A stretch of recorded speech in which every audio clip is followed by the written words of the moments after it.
এ হচ্ছে পরিরাজ্য থেকে নেমে আসা এক সুন্দরী সাদা পরী। এই সাদা পরীর নাম ছিল উর্মিমালা। তিনি প্রকৃতিকে খুব ভালোবাসেন, তাই মাঝে মধ্যে পৃথিবী লোকে এসে সময় কাটাতো এবং দেখতো মানবরা কি কি কাজ করছে। জানি না কেন আমার পৃথিবীর লোকের রূপ সৌন্দর্য দেখতে খুব ভাল লাগে, তাই তো বেশিরভাগ সময় পরী রাজত্ব থেকে বেরিয়ে পড়ি, শুধুমাত্র পৃথিবীর মনোরম দৃশ্য উপভোগ করার জন্য। এখানকার মানুষেরা তাদের সংসারের জন্য কতই না পরিশ্রম করে, দিন রাত মাথার ঘাম পায়ে ফেলে তারা অর্থ উপার্জন করে শুধুমাত্র পরিবারের মুখে হাসি ফোটানোর জন্য।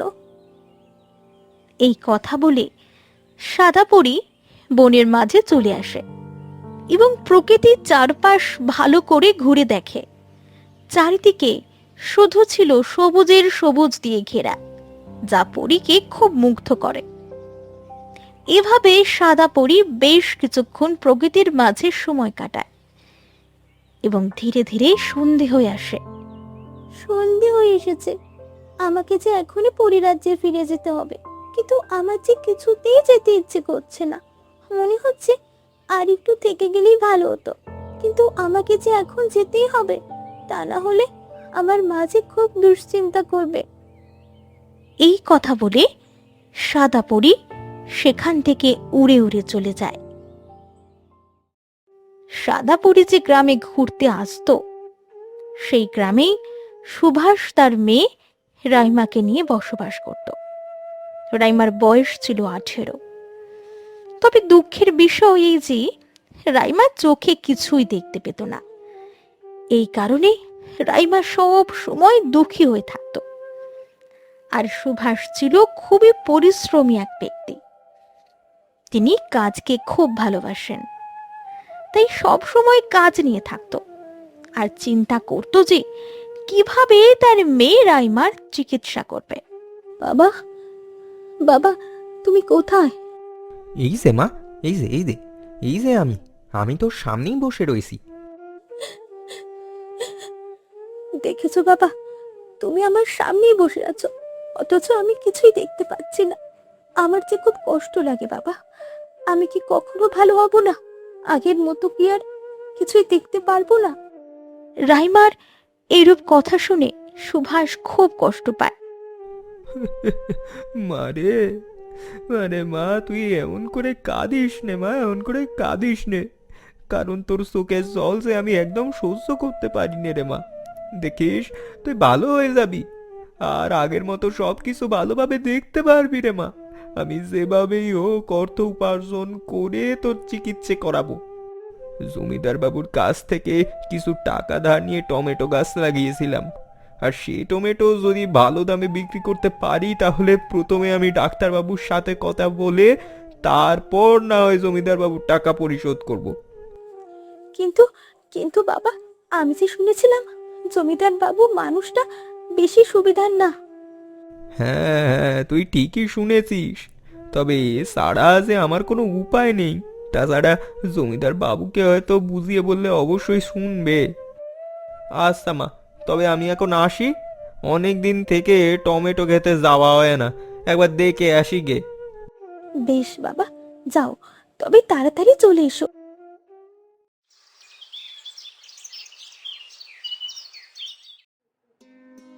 এরপর চলতে চলতে সুভাষ টমেটো বাগানে পৌঁছে যায়।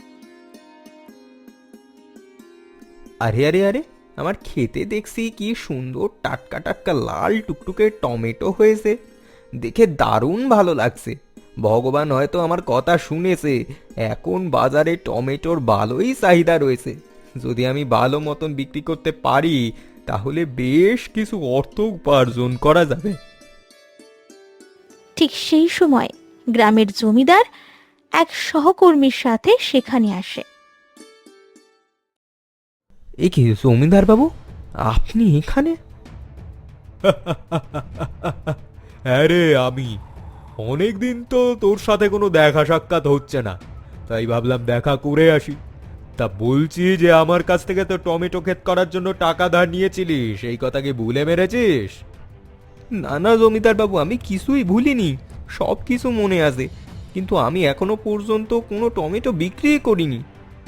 এরপর জমিদার বাবু টমেটো ক্ষেতের দিকে ভালোভাবে তাকিয়ে দেখে বলে, বাবা, টমেটো চাষ তো দেখছি খুব ভালোই হয়েছে, অনেক টমেটো হয়েছে।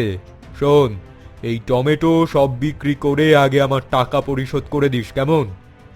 কিন্তু কিন্তু আমি ওসব কোনো কিছু শুনতে চাই না, তা না হলে তোকে অনেক পস্তাতে হবে, এই বলে দিলাম। এই কথা বলে জমিদার বাবু সেখান থেকে চলে যায়। আর সুভাষ আপেলের মতো দেখতে লাল টুকটুকে কিছু টমেটো নিয়ে বাজারে যায় এবং জোরে জোরে হাঁক দেয়। টমেটো, টমেটো, লাল টুকটুকে আপেলের মতো দেখতে টমেটো আছে, নিয়ে যান, নিয়ে যান। কাকু কাকিমা এদিকে আসুন, একবার দেখুন, টাটকা টাটকা টমেটো আছে। কিন্তু সুভাষের ডাকে কেউ আসে না। কি হলো, কিছুই তো বুঝতে পারছিনি। টমেটোর চাহিদা থাকা সত্ত্বেও আমার ডাকে কেউ আসছে না কেন? সুভাষ অনেকক্ষণ টমেটো ঝুড়ি নিয়ে বসে থাকে এবং কিছুক্ষণ পর এক ব্যক্তি তার সামনে আসে। আমাকে ভালো ভালো দেখে 1 কেজি টমেটো দাও তো। আচ্ছা, বেশ বেশ, আমি এখনই দিচ্ছি। এরপর সুভাষ খুশি মনে সেই ব্যক্তিকে 1 কেজি টমেটো দেয়। এই নিন আপনার টাকা। সুভাষ অবাক হয়ে যায়, কারণ 1 কেজি টমেটোর দাম ছিল 50 টাকা, কিন্তু তিনি তার দাম দিয়েছে মাত্র 10 টাকা। এ কি, আপনি আমাকে 10 টাকা কেন দিচ্ছেন? 1 কেজি টমেটোর দাম তো 50 টাকা হয়। এই কথা শুনে সেই ব্যক্তি খুব হেসে ওঠে। কেন, আপনি জানেন না যে বাজারে টমেটোর চাহিদা একদম কমে গেছে, তাই কেউ টমেটো নিয়ে বাজারে আর বসতে চায় না। কিন্তু আজ আমার একটু টমেটোর দরকার ছিল, তাই আপনাকে দেখেই আসলাম আর কি। কিন্তু কয়েকদিন আগেই তো শুনেছিলাম টমেটোর বেশ চাহিদা, এখন ভালোই দাম রয়েছে। হ্যাঁ হ্যাঁ, আপনি ঠিকই বলেছেন, কিন্তু এখন আর আগের চাহিদা ও দাম কিছুই নেই। হে বিধাতা, এখন কি হবে? অনেক পরিশ্রম করে এই টমেটো চাষ করেছিলাম, যদি এর দামই না থাকে তাহলে আমি অর্থ উপার্জন কি করে করব? আর অর্থ উপার্জন করতে না পারলে জমিদারের টাকা কিভাবে বা পরিশোধ করব, আর কিভাবেই বা আমার মেয়ের চিকিৎসা করাবো? হে ভগবান, আমার প্রতি একটু দয়া করো। এরপর সুভাষ হতাশ হয়ে বাড়ি চলে যায় এবং বাড়ি গিয়ে দেখে যে তার মেয়ে রাইমা দরজার সামনে পড়ে রয়েছে। আর এই দৃশ্য দেখে সুভাষ খুব অবাক হয়ে যায়। কি হয়েছে, কি হয়েছে মা? তুমি এমন ভাবে পড়ে রয়েছো কেন? বাবা বাবা, তুমি এসেছো? হ্যাঁ রে মা, আমি চলে এসেছি, কিন্তু তুই এইভাবে এইখানে? আমার খুব খিদে পেয়েছিল বাবা, তাই খাবারের জন্য আমি রান্নাঘরে যেতে চেয়েছিলাম, কিন্তু আমি যে চোখে দেখতে পাই না এই কথা ভুলে গিয়েছিলাম, যার ফলে কোথাও একটা ধাক্কা লেগে আমি পড়ে যাই। ইস, ব্যথা লাগেনি তো? উঠ মা, উঠ। আমার জন্যই এমনটা হয়েছে, কারণ আমি যদি খাবারটা রেখে যেতাম তাহলে হয়তো এমনটা হতো না। তুই আমাকে ক্ষমা করিস রে মা। না বাবা, না, তুমি এমন করে বলো না, কারণ আমি জানি তুমি আমাকে খুব ভালোবাসো, আর আমার সব কিছু তো তুমি করে দাও। এছাড়া তোমাকে বাড়ির কাজ সেরে মাঠে ঘাটেও অনেক কাজ করতে হয়, কিন্তু আমি সংসারের কোনো কাজে সাহায্য করতে পারি না। এই সংসারে নিজেকে খুব বোঝা মনে হয় বাবা।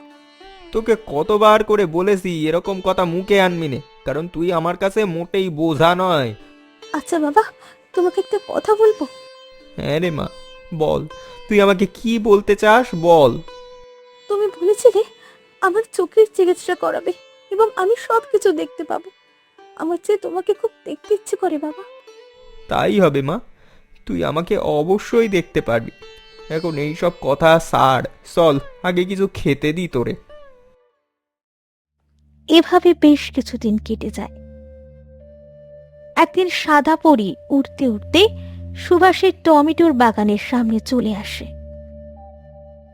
হা হা হা, কি সুন্দর লাল টুকটুকে আপেলের মতো টমেটো হয়েছে, দেখতে ভীষণ ভালো লাগছে, খেতেও হয়তো খুব ভালোই হবে। ঠিক সেই সময় সাদা পরী সুভাষকে দেখতে পেয়ে কোনো এক জায়গায় লুকিয়ে পড়ে, কারণ সুভাষ টমেটো বাগানের দিকে আসছিল। হে হে ভগবান, হে হে ভগবান, একটু কৃপা করো। আমি যে আমার মেয়ের কষ্ট আর সহ্য করতে পারছি নে। বড় মুখ করে বলেছিলাম যে টমেটো বিক্রি করে আমার মেয়ের চিকিৎসা করাবো, কিন্তু তা আমি কোনোভাবে করাতে পারছি নে, কারণ বাজারে টমেটোর কোনো দামই নেই। এই কারণে আমি কয়েকদিন থেকে বাজারে টমেটো বিক্রি করতেই পারছি নে। আর রাইমাকেও এই সব কথা বলতে পারছি নে, কারণ এইসব কথা জানতে পারলে রাইমা খুব কষ্ট পাবে। আমি এখন কি করব? জমিদার বাবু বলে গেছেন 5 দিনের মধ্যেই ওনার টাকা পরিশোধ করতে না পারলে তিনি আমার ঘর দখল করে নেবেন। তখন আমি আমার অন্ধ মেয়েরে নিয়ে কোথায় যাব? দয়া করে কোনো একটি উপায় আমাকে দেখিয়ে দাও ভগবান, দেখিয়ে দাও। আর এই কথা সাদা পরী সব শুনতে পায়। সত্যি, মানুষটির কত কষ্ট। সে তার মেয়েকে খুব ভালোবাসে, তাই দিন রাত পরিশ্রম করে শরীরের রক্ত জল করে এই টমেটো চাষ করেছিল অনেক আশা নিয়ে, কারণ সে ভেবেছিল টমেটো চাষ করে হয়তো তার মেয়ে চিকিৎসা করাতে পারবে। কিন্তু টমেটোর দাম না থাকায় আজ তিনি কিছুই করতে পারছেন না। কিন্তু এই মানুষটির কথা শুনে আমার খুব খারাপ লাগছে। যাই হোক, আমাকে কিছু একটা ব্যবস্থা করতেই হবে। এই কথা বলে সাদা পরী সেখান থেকে চলে যায়।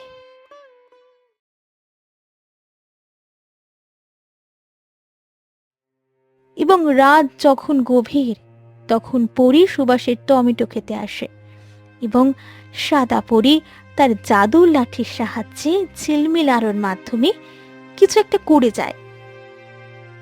অন্যদিকে দুশ্চিন্তায় সুভাষের চোখে ঘুম আসছিল না। তখন সে নিজেকেই বলতে থাকে, না না না, আমাকে ধৈর্য হারালে চলবে না। কালও একবার চেষ্টা করে দেখব, যদি টমেটো বিক্রি হয়। তা না হলে যে আমার আমার আমার টমেটো পচে খারাপ হয়ে যাবে। পরের দিন সকালবেলা সুভাষ টমেটো খেতে যায়, কিন্তু টমেটো খেতে দেখে সুভাষ একদম আশ্চর্য হয়ে পড়ে, কারণ আগের তুলনায় টমেটোর পরিমাণ দ্বিগুণ হয়ে গেছে, আর টমেটো থেকে এক সুগন্ধ চারিপাশে ছড়িয়ে পড়ছে। আরে আরে, এ কি করে হলো? আমার টমেটো বাগানেতে এত টমেটো ছিল না, তাহলে হঠাৎ করে এত টমেটো কি করে হয়ে গেল? আর টমেটো থেকে দারুণ এক সুগন্ধ ভেসে আসছে। তাছাড়া টমেটোটাকে তো এত সুন্দর সুগন্ধ কখনো আসে না, কিন্তু আমার বাগান থেকে কেন আসছে? আমি যে কিছুই বুঝতে পারছি না কি হচ্ছে। এরপর সুভাষ আর কোনো চিন্তা ভাবনা না করে এক ঝুড়ি টমেটো নিয়ে সোজা বাড়ি চলে আসে। রাইমা, রাইমা মারে, তুই কোথায়? ঘরে আসিস? একবার এদিকে আয় তো মা, তবে সাবধানে, ধীরে ধীরে আয়। রাইমা তার বাবার আওয়াজ শুনতে পেয়ে ধীরে ধীরে তার বাবার সামনে আসে। কি হয়েছে বাবা? তুমি আমাকে ডাকছো কেন? কিছুক্ষণ আগেই না তুমি টমেটো বাগানে গেলে? হ্যাঁ রে মা, আমি টমেটো বাগানে গিয়েছিলাম, তবে জানি না আজ কেন জানি আমার মনে হচ্ছে কিছু টমেটো তোকে দিয়ে যাই। বেশ তো বাবা, তাহলে আমার জন্য কয়েকটি রেখে দাও। তাছাড়া আমারও কেন জানি আজ খুব টমেটো খেতে ইচ্ছে করছে। এরপর সুভাষ তার মেয়ে রাইমাকে কিছু টমেটো দেয়। তবে এখন চলি রে মা, এই টমেটোগুলো বিক্রি করতে হবে। তবে আজ বাজারের দিকে যাব না, ভাবছি গ্রামে গ্রামে ঘুরে বিক্রি করব। আচ্ছা বাবা, ঠিক আছে। ঠিক সেই মুহূর্তেই জমিদার বাবু সহকর্মীর সাথে সুভাষের বাড়ি আসে, আর ঝুড়ি ভরা টমেটো দেখে জমিদার বাবু বলে ওঠে, বাহ বাহ, বেশ তো দিব্যি আছিস মনে হয়। ঝুড়ি ভর্তি টমেটো বিক্রি করছিস, ভালো মন্দ খাচ্ছিস, খুবই আনন্দে আছিস, সেটা আমি ভালোই বুঝতে পারছি। বেশ বেশ, তবে আমার কথা হয়তো ভুলে গেছিস। সেদিন আমি কি বলেছিলাম? না না জমিদার বাবু, আমি কিছুই ভুলিনি, সব কিছু মনে আছে। এই সেদিন আপনি বলেছিলেন টাকা পরিশোধ করতে না পারলে আপনি আমার ঘর দখল করে নেবেন। তবে আমাকে দয়া করে আর মাত্র কয়েকটা দিন সময় দিন। আরে অনেক তো সময় দিলাম, আর কত দেব বল? আচ্ছা বেশ, তুই যখন এত করে বলছিস তবে আর কয়েকটা দিন দেখি। তবে এর পরে কিন্তু আর কোনো কথা হবে না, সোজাসুজি ঘর ছেড়ে দিবি। এই কথা বলে জমিদার বাবু রেগে গিয়ে সেখান থেকে চলে যান।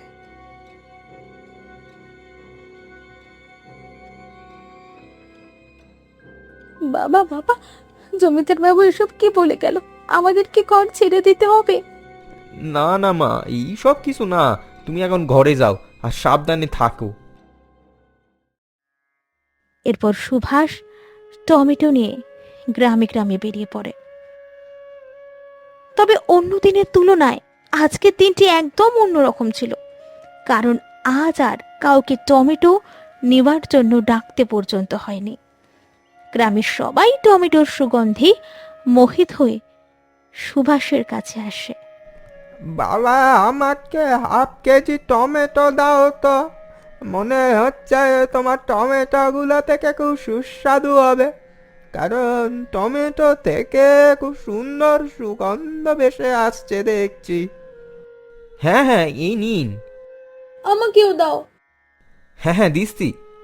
টমেটোগুলো দেখতে কি সুন্দর, একদম লাল টুকটুকে আপেলের মতো, দেখে মনে হচ্ছে খুব ভালো হবে।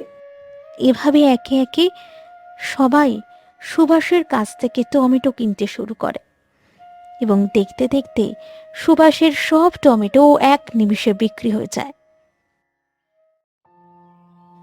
আর সুভাষ খুশি মনে বাড়ি চলে আসে। বাবা, ও বাবা, তুমি চলে এসেছো? আমি তোমার জন্য অপেক্ষা করছিলাম। হ্যাঁ রে মা, আমি চলে এসেছি। তবে আজ একটা খুশির খবর আছে, আজ আমার সব টমেটো ভালো দামে বিক্রি হয়ে গেছে। শুধু তাই নয়, জানিস মা, আজ যখন সকালে টমেটো খেতে যাই তখন এক অদ্ভুত আশ্চর্য ঘটনা ঘটে। এরপর সুভাষ একে একে সব ঘটনা তার মেয়ে রাইমাকে খুলে বলে। হ্যাঁ বাবা, এ তো এক অবাক ঘটনা। তবে আমার সাথে এক অদ্ভুত আশ্চর্য ঘটনা ঘটেছে। তুমি তা জানতে পারলে খুশিতে পাগল হয়ে যাবে। হ্যাঁ মা, বল, আমার সে খুব জানতে ইচ্ছা করছে। হ্যাঁ বাবা, বলবো, তো এর আগে তোমাকে আমি একটা জিনিস দিতে চাই। এই কথা বলে রাইমা একটি পাত্রে তার বাবাকে পায়েস খেতে দেয়। এই নাও বাবা, তোমার প্রিয় জিনিস পায়েস। আজ আমি নিজের হাতে রান্না করেছি, শুধুমাত্র তোমার জন্য। এই কথা শুনে সুভাষ খুব অবাক হয়ে যায়, কারণ সে ভালো করে জানে যে তার মেয়ে রাইমা চোখে দেখতে পায় না, সে কারণে সে রান্না বান্না করতে পারতো না। এইসব কি বলছিস মা? কি করে সম্ভব? হ্যাঁ বাবা, সম্ভব, কারণ তোমার মেয়ে এখন চোখে ভালোভাবে সবকিছু দেখতে পায়। এই কথা শুনে সুভাষ খুব খুশি হয় এবং আনন্দে চোখের জল চলে আসে, কারণ তিনি এতদিন থেকে অনেক চেষ্টা করেছেন এবং অনেক কষ্ট করেছেন তার মেয়ের চোখ ভালো করার জন্য। মারে, তুই সব কিছু দেখতে পাচ্ছিস মা? সব কিছু দেখতে পাচ্ছিস? আমার যে কি আনন্দ হচ্ছে তোকে আমি বলে বুঝাতে পারবো না। হ্যাঁ বাবা, আমি সবকিছু স্পষ্ট দেখতে পাচ্ছি। এই তো, তুমি আমার সামনে দাঁড়িয়ে আছো। কিন্তু এসব হলো কি করে? এরপর রাইমা একে একে সব কিছু খুলে বলতে থাকে। বাবা, আজ যখন তুমি আমাকে কিছু টমেটো খাবারের জন্য দিয়ে গিয়েছিলে, তার কিছুক্ষণ পরে আমি একটি টমেটো খেয়েছিলাম এবং তারপর থেকেই হঠাৎ করে আমি সব কিছু দেখতে শুরু করি বাবা। তার মানে আমার টমেটো এখন কোনো আর সাধারণ টমেটো নয়, বরং যেমন দেখতে লাল টুকটুকে আপেলের মতো এবং সুস্বাদু, ঠিক তেমনি এর গন্ধ সবাইকে মোহিত করে তোলে। আর এই সারা, এই সব থেকে গুরুত্বপূর্ণ কথা হলো যে অসুস্থ লোক সুস্থ হয়ে যায়। বাবা, আমি সেই টমেটো বাগান দেখতে চাই যার জন্য আমি একদম সুস্থ হয়ে গেছি। আচ্ছা বেশ মা, যেও। এইভাবে সুভাষ গ্রামে গ্রামে টমেটো নিয়ে যেত আর প্রতিদিন তার সমস্ত টমেটো বিক্রি হয়ে যেত। তোমার টমেটো খেয়ে অনেক উপকৃত হয়েছি, কারণ আমার অনেক দিন যাবৎ কোমরে প্রচণ্ড ব্যথা ছিল, কিন্তু তোমার টমেটো খাওয়ার পর থেকে সেই ব্যথা আমার এক নিমেষে উধাও হয়ে যায়। তাই আজ বেশি করে কিনতে এসেছি, বুঝলে? হ্যাঁ হ্যাঁ, সত্যিই আমার অনেক উপকার হয়েছে, কারণ আমিও অনেক দিন থেকে মাথা যন্ত্রণায় ভুগছিলাম, কিন্তু সেই টমেটো খাওয়া মাত্রই আমি একদম সুস্থ হয়ে গেছি। সত্যি আপনার টমেটোর কোনো জাদু আছে, তা না হলে এ কি করে সম্ভব? এইভাবে ধীরে ধীরে সুভাষের অদ্ভুত জাদুর টমেটোর নাম চারিপাশে ছড়িয়ে পড়ে এবং সুভাষ জমিদার বাবুর সব টাকা শোধ করে দেয়। রাইমা একদিন টমেটো ক্ষেত দেখতে যায়। সত্যি টমেটো বাগানটি খুব সুন্দর হয়েছে, দেখেই মন ভরে যায়। তার সাথে সাথে কি সুন্দর সুগন্ধ ভেসে আসছে। ঠিক সেই সময় সাদা পরী ঝিলমিল আলোর জ্যোতির মাধ্যমে সেখানে প্রকট হয়। কি তুমি? তোমাকে দেখতে অনেকটা রূপকথা পরীদের মতো। হ্যাঁ হ্যাঁ, আমি পড়ি। আমার নাম উর্মিমালা, তবে সবাই আমাকে সাদা পরী বলেই ডাকে। হুম, বুঝতে পেরেছি। তার মানে তুমি আমাদের টমেটো খেতে কিছু হয়তো করেছো, তাই না? হ্যাঁ গো মেয়ে, আমি আমার জাদুর লাঠির সাহায্যে এই টমেটো ক্ষেতকে অলৌকিক করে তুলেছিলাম, কারণ তোমার বাবার কষ্ট দেখে আমার খুব খারাপ লেগেছিল। তাছাড়া সাধারণ মানুষের সাহায্য করা আমার কর্তব্য ছিল। সত্যি তুমি খুব ভালো পড়ি, তোমাকে অনেক ধন্যবাদ। আজ তুমি না থাকলে আমি আমার চোখ দিয়ে কখনোই কোনো কিছু দেখতে পারতাম না। আজ তোমার জন্য আমি আমার বাবা এবং প্রকৃতির সব কিছু দেখতে পাচ্ছি। এরপর সাদা পরী ঝিলমিল আলোর মাধ্যমে সেখান থেকে চলে যায় এবং রাইমা খুশি মনে বাড়ি চলে আসে। তার বাবাকে সব ঘটনা খুলে বলে। এভাবে বেশ কিছুদিন কেটে যায়।